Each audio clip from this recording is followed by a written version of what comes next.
Stand by. This is Whitetail Brief, tactical deer hunting insights in 20 minutes or less. What's up, everyone? I'm your host, Aaron Hepler. Let's cut the fluff, hit the tactics, and get you closer to your next whitetail. We are back on Whitetail Brief with my good buddy, Tanner Kurtz. What's up, man? Hey, how you been, man? I'm doing pretty good. How about yourself? I'm great. So the last time Tanner and I got to hang out, we were attempting to shoot stingrays, which hopefully we'll be doing again soon. Maybe before this podcast airs. We'll see. But I had Tanner on today because I've had a lot of guests reach out, and we're talking about, kind of property management and getting things ready for the fall. And this is kind of like the hot month for it, right? Yeah, as far as ground prep, we're definitely getting into the hot month. Mostly just like brush hogging if you're adding new stuff, spraying stuff, keeping stuff from growing up more than you want it to. Yeah. Yeah. So if you were to say, like, we're going to set up a small property and we're probably going to avoid planting any chestnuts this time of the year, but that's kind of an inside joke and I hope he hears it. So we're getting ready to set up a property. Are there things that you're doing first this time of year that you're kind of like, oh, I either need to move that or change this about the property to kind of manipulate any deer movement? So not so much this time of year. So it's twofold.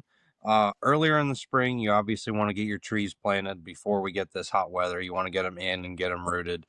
As far as food plot stuff goes, personally, for what I've seen, you want to almost wait as long as possible. At least what I've found in our area, like if you're doing small plots, the deer are going to hammer the crap out of them as soon as there's anything green on them. So personally, I actually take a little bit of a later approach. Like I'll even get into August before I get anything actually in the ground. Mm-hmm. So are you kind of like looking for like clover and that kind of thing for that, something that's going to pop pretty quick? Yeah, and a lot of times, don't get me wrong, guys have success around here with brassicas. Me personally, I have epically failed with that. So yes, it's mostly clover, greens, that kind of stuff. More specifically, excuse me.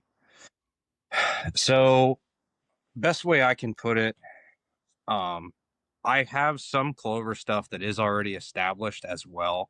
So throughout the summer, I will get that sprayed and make sure I use Slay, by the way. It's a product that kills all the broadleafs other than clover. That's what I like to use. So I'll keep that maintained over the summer. And this time of year, if you want to get some brassicas in, like now's the time to start.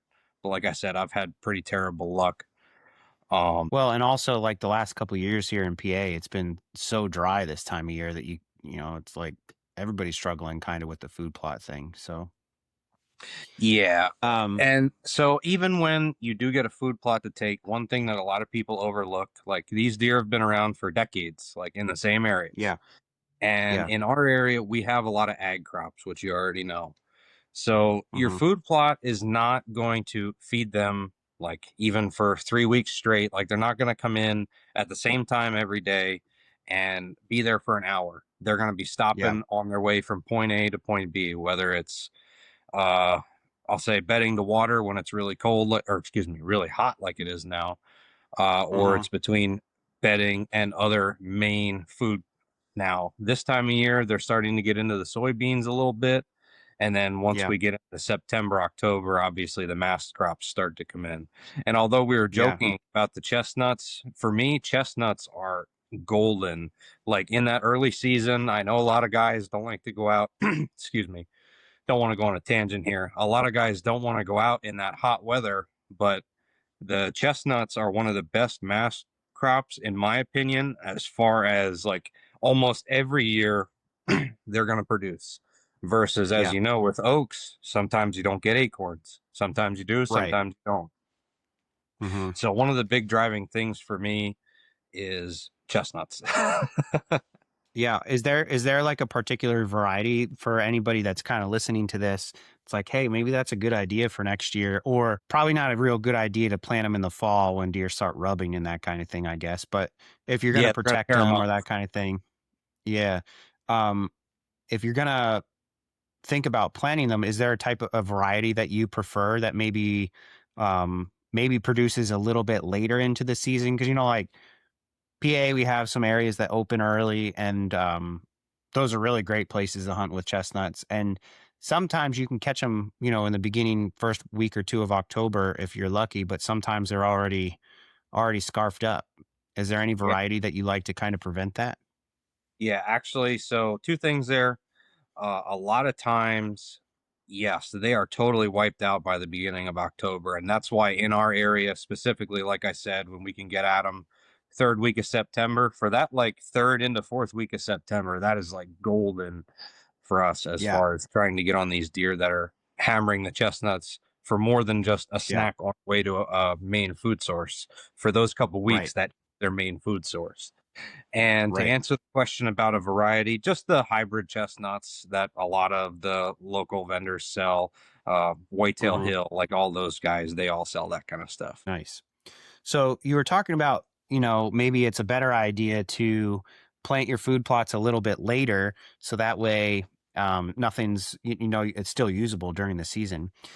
Other than planting late, is there anything that you're doing for protection? And we also talked about trees. So talk about what you're doing if you planted trees this spring, what you're doing to protect them for this fall. Okay. So obviously the very small trees, you definitely want to get them tubed. I know it's not the cheapest venture, but if you're investing in the trees, you invest in the tubes. Um, Great. some of the larger trees I do have them actually caged in. Like I have like a 2 foot circle around them, just to try and keep Yeah, the buck from rubbing them, because you know that small growth, they just love tearing it up. they do. Yeah. And anything for the food plots? Are you doing any fences or anything like that to kind of keep them out of it until the time comes around? So no, I'm not, and the reason being is you don't want, like, because then you would have to take that said fence down. Yeah, And personally, I don't like messing with the deer that much as far as like interfering with them being in there. Yes, I'm in sure. there periodically doing my spraying, of course, but I feel like that's almost too much intrusion, especially on a small property that you're like, for example, one of our properties is 9 acres. Yeah, And if we would try and pull something like that off, the deer don't adjust that quick to anything there because they already have their set pattern. right, right. So give me an example. What is the property that you're doing the most work on? How big is that property? 9 acres. That's the one. Yeah. So that is like a pretty, like, if people own property and they hunt deer, I would say the vast majority of private landowners probably own something like that, 10, 20 acres, Yep. something that's not that big. Yep. And you talked a lot about intrusion. And I think people on a small property like that, people will be like, well, the deer are used to me. They see me there all the time. It's no big deal. And probably for some extent, maybe that's true. Like when you're first planning the food plot, maybe they see your equipment. I do think the deer probably know the difference of when you're doing something and when they're being hunted. You know what I mean? Yeah, absolutely. And so your scent is also associated with equipment a lot of times Right. versus, Gasoline, that kind of thing. yeah, and like my tractor's diesel, like I'm sure some portion of it, Yeah. like they're going to smell something along those lines, as well as they're going to hear it, versus Right. when you're trying to sneak in there relatively scent free as much as you can be. That's a different topic Hmm. for another day. Yeah. But yes, the scent is definitely different. So Maybe you should soak your clothes in diesel and get in the tree stand and see if that helps. maybe, never know. I guess the other thing to think about too is maybe the the smaller bucks and the does and the yearlings are the ones that kind of don't really care that much. But when you're talking Exactly. about like getting a mature buck to come in and keeping that intrusion low, even if you're out there working, he may still be a little on the wary side, don't you think? Like, uh, maybe I'll just wait the extra 5 minutes till it gets dark or whatever. Even if you're getting a good deer on camera, he's probably figuring out your pattern. Do you agree with that on a small property like that? 100%. I definitely agree on a small property. And one thing that I should have added on your last question, Hmm. when we are hunting that property, and our friend Justin will agree the same thing, you Hmm. have to pick the right days. You can't be that guy that's in there 5 days in a row because that buck was there. You need to pick your days that you're spending in there very carefully And also, I should have said this before, when I'm in there doing that work, if I can help it, I actually Uh-huh. try to keep it closer to the middle hours of the day, not so Uh-huh. much in that last hour of daylight, that witching hour, as some of us would call it, when Right. the deer movement is the most, you know. Dead on Display Euro mounting system, by far the best Euro mounting hanger on the market. I have all my mounts on them, including an elk skull, and it holds that thing to the wall solid. I do also like the angle bracket for the whitetails. It gives them a real nice look, and it helps preserve one of your memories for a lifetime. So check them out, deadondisplay.com. You can find them on Instagram as well. So managing a small property like that, for you, I'm sure it's kind of like an outlet, but it's something that you love and you talk about almost just as much as you talk about deer hunting. Do you find like a lot of satisfaction in kind of growing a small herd or kind of figuring deer out? Because you told me how much you know those properties, and while you run cameras on them, you really don't need to because you kind of have figured out what they kind of always do there. But do you get a lot of reward out of hunting deer on a property that you've got to put your hands on a little bit? Yeah, but my reward is actually I have some very close family, and a lot of the food plotting I do on I'll say my one other parcel I have access to. I'm actually setting it up for my wife and my grandfather as well. So I don't so That's cool. much focus on learning the deer herd as much as some other people may. I'm thinking of it more as being like a steward of the land, like putting some stuff back. Like it has given me so much over the years. I'm just trying to put something back. And yes, I will take advantage of it, of course, but it'll help Yeah. future generations as well. Yeah, that's really cool. And it's cool because I think at some point, I know your daughter's gonna be all into that too, because she's like, I can see it. She's gonna be like, Dad, when we going on the tractor, But it's kind of cool because you have set it up, pretty neat. Your wife and you have been, you guys kind of crushed it last year, You had Yeah, the we do good, pretty well. Yeah. yeah, I mean, you had a pretty good plan because your newer parents, Cheyenne is a little toddler now and stuff, and I think it's kind of neat because you guys did a really good job of like breaking your time up. You spent a lot of time hunting early archery.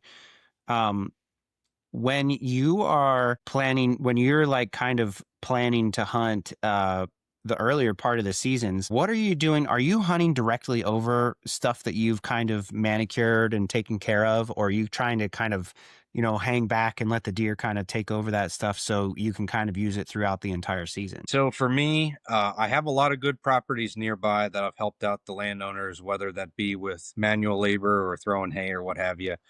I focus on hitting those properties first, mostly for the fact of there are other hunters that get into those, and that 9 acre property that I have, nobody else has access to. Hmm. Uh, so I actually, yes, like you're saying, I set that up so that the deer are a lot more comfortable there and that we have a better chance to use it throughout the entire season as long as we manage it correctly. Yeah. And I'll hit those ag spots early and I'll also hit those chestnut spots early. Yeah.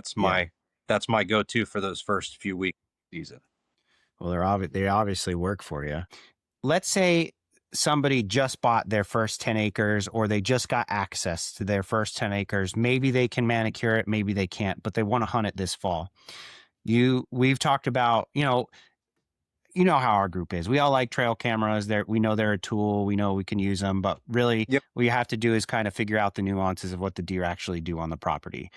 Yep. The trail camera captures a little bit of a snapshot of what's going on. You capture the rest, right? Yep. So what would you do to, let's say this person is trying to hunt this new 10 acres or small parcel, whatever size it is, and they want to use a camera as a tool and kind of set it around those areas?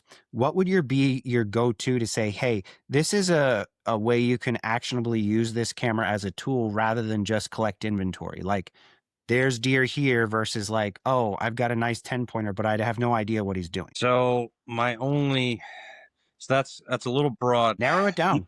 Feel free. Yeah, my main question on that is, are you afraid of going into it at this point? Or are you saying like we have full access, like go do whatever you want? Yeah. let's say they can just kind of do whatever they want. Okay. I just wanted to make sure, like, I didn't know if they wanted to like hold off because they didn't want to disturb what's there, what have you. Yeah. I would definitely say boots on the ground in the middle of the day, if you can, of course, and just try and find some hot trails. I'd say, as you know, transitional cover, things like that, like get cameras where you think that you can either get a stand or get a blind in. Like, don't just focus on, yes, there's a bunch of deer in that spot, but if you can't hunt that spot, it's not going to do you any good. Right. So I'd say just focus on like paying attention. Oh, I can definitely get a stand in there. And this time of year with the tree cover, it's definitely going to be a lot more limited of a view with a camera to begin with. So yeah. the only other option that you could have is observation sits. I mean, that's what I would do. I'd get in there early and do observation sits from a distance, even more than I would use those cameras personally. Yeah, that's probably a way better option, actually, especially for small parcels. So how do you treat property lines on a small parcel like that? And what do you do? Like, are you doing a lot of you talking to neighbors before the season and being like, hey, I'm going to be hunting in here this year. If a deer crosses the line, how do you feel about me going to get it? Or are you kind of like avoiding property lines in small parcels? What's your plan? Well, we are all human, so it is inevitable that eventually something might not go quite right. Even if it's not me, maybe it's a good friend like I have using the property, and heaven forbid a deer goes where it shouldn't be. So I am all for as soon as you have access on the property, I'm talking to those neighbors. I'm trying to see what we can do to make sure that there's no conflict. And I'd say 95% of neighboring property owners that I have, as long as you're honest and upfront with them and just say, hey, I have no interest in hunting your property. It's just, if a deer comes over on your side, would I be okay to track it? And normally they'll say, yep, go ahead. Don't call me. Don't worry about it. Just, yes, go for it. And sometimes they'll want to just like a heads up, but hey, that's what we have cell phones for. Just give them a call, shoot them a text, and just say, hey, I hit one. I'm just tracking it over onto your side. Right. And that's kind of like carried over into, where we all kind of hunt together up north. Is you've made a lot of good friends with the neighbors, and it's like, they want to know when people are there, and it might be like we do a pretty good job of like saying, hey, like if there is somebody hunting the property, they have certain deer that they like to watch, and like we kind of do a good job of respecting that and making sure that we're kind of. But that's the kind of relationship that you want with the neighbor versus like, hey, I just shot a 10-pointer. It ran onto your property, and they've been watching that deer for a long time, and we're hoping to either get a shot at it or, hoping to see it again, or didn't had different expectations than you coming to their door and saying you just killed it, Yeah, absolutely. Especially because like with archery season, most of the time it's evening sets, and like nobody wants you banging on their door at 9:00 at night. So no, I would definitely say advanced permission is a big thing, as well as sometimes talking to those neighbors can get you access to maybe hunt their land. But maybe even like maybe you want to fox hunt, or maybe you just want to walk and look for sheds. A lot of times, if you're upfront honest, that opens doors for future experiences in general. Yeah. Well, dude, this has been a perfect topic for this time of year, and I was really excited to get you on. So this will be airing the end of this month, so people can get their clover plots out and take some tips from Tanner here. I'd ask you where people can find you, but Tanner doesn't have social media because he's cool like that. Wish we could all be like that, but I'm sure somebody will post a picture of Tanner's giant buck he'll shoot this year. But dude, thanks for coming on. I appreciate it. Hey, no problem. Glad to be here, Aaron. All right, we'll talk to you soon. All right, buddy.